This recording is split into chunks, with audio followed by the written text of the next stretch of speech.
Hello everybody, this is Gregory with Permanent Weight Loss Made Easy, where there should be no hesitance in your weight loss and in your weight maintenance. Today I'm going to talk about, can obesity ever be eradicated? Now before we begin, if you need help with weight loss, contact me through the Clarity FM link found here in the episode notes. Also check out my ratings, they're pretty good. Alright, so will obesity ever be eradicated? I think the reason I'm doing this episode is Ozempic and the drugs that are similar to Ozempic are, they're causing an uproar. People are taking them, many people are taking them off label, meaning they're not even prescribed to it, but they're getting on the black market.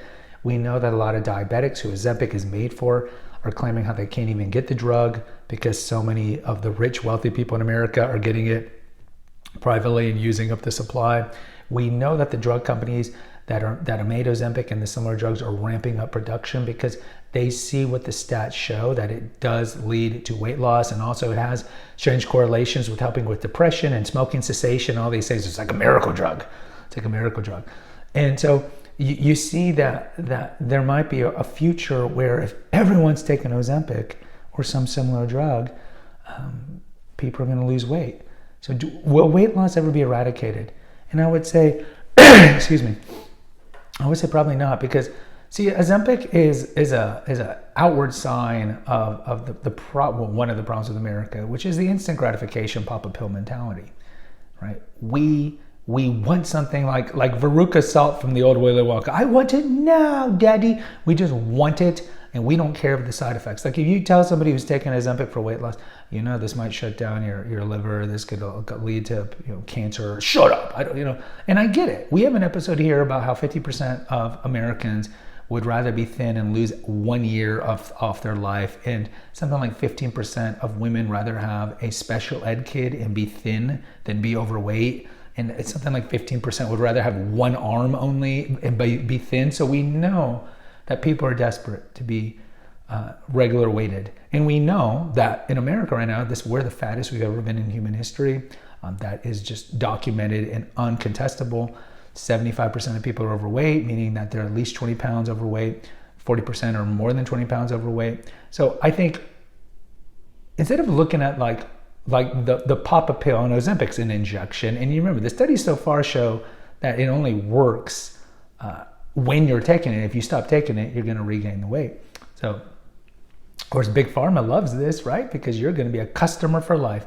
Be damned with all the adverse effects that could potentially happen, because this drug's only been out 10 years, and who knows with longitudinal studies if this thing is going to completely shut down your organs. But who cares, right? I understand the desperation is there to lose weight, but again, this is an instant gratification. It's like looking at the symptom instead of the long-term problem.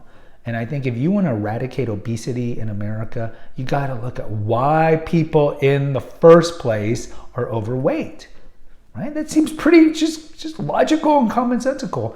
And I maintained the central thesis of this channel, and I understand I'm not doing episodes nearly as often as I did, but if you go through the 250 episodes in the back catalog, the main reason why people are overweight is because they have a disordered relationship with food. So then you have to ask the question, why do they have a disordered relationship with food? Childhood trauma, right? There's something that made you and me turn to food to soothe the pain. I've talked about before with me. Rageaholic, alcoholic, Jekyll and Hyde father, depressed, aloof mother who was more concerned about her own depression. So I wasn't getting nourishment, or I would get it here and there from my father when he wasn't drunk. He was a great dad when he wasn't drunk. And God bless him, he's passed away. But I didn't get nurturance, so I turned to food, because when I'm 5, food's a lot easier to access than liquor. Right? Or back then we didn't have online gambling and porn and all these things. So I turned to food, right? And then I turned to food. I got bigger and bigger and bigger, and to the point where then kids started to bully me. Back in the 80s, they were a lot more brutal. There wasn't any of this sensitivity training. And then of course I just eat more because I was getting bullied more and feel worse about myself. So I've talked about the analogy of like, look at the dog, look at the 2-year-old. 2-year-old, I'm hungry. They probably won't say that when they're 2, but I'm hungry. And then they eat and they walk away. The dog eats, then he stops eating when he's no longer hungry, not when he's full to the max about to vomit. And so when we get to the root cause of why we have a disordered relationship with food, and normally this is what? Broken families, childhood trauma that made us turn to food and or alcohol to soothe pain, then you can really solve the obesity crisis. Yes, we can easily blame, and I have a 7-part series here on the middle aisle grocery store foods. Yes, we can blame big food for making food addictive, making food hit the bliss point where this perfect ratio of fat, salt, and sweetness, right? They have these food scientists that make these foods addictive. Yes, we can blame them for having all these foods that are high in calorie and low in nutrition. Yes, we can blame food porn, all those commercials that they do to elicit a response for you to go to Taco Bell or Dairy Queen. Yes, but ultimately, if you want to lose the weight and keep it off like I have for 33 years, you got to be accountable for everything you put in your mouth, and you got to do the deep work.